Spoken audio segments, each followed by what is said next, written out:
throw on screen, Daniel, if you don't mind, the script that he sent you first, and then kind of what you helped him siphon it down to.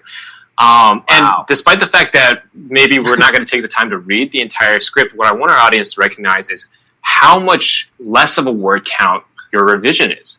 I think sometimes when we sit down, we start writing scripts, and we've talked about this in previous episodes of the Shoots the Show, you can get a little bit long-winded and you can start diving into your script and just typing up tons and tons of stuff.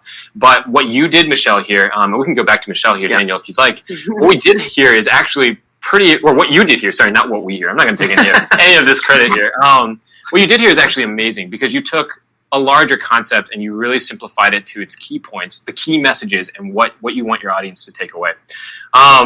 Michelle, if you have thoughts on everything I just said, by all means, please respond. But I'd also love to hear your process in terms of getting a client from A to B.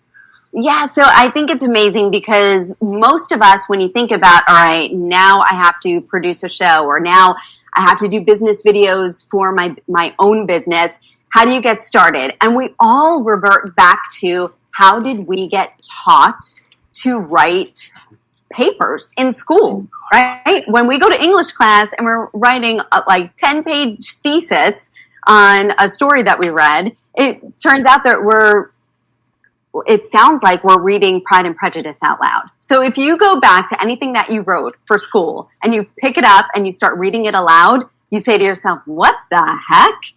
This isn't how I need to present on camera. So that critical piece of recognizing in and of itself that the way that you write for camera work is completely and utterly different than the way that you know how to write instinctively as taught in school. Once you just conquer that one hurdle, you're going to be so much better off.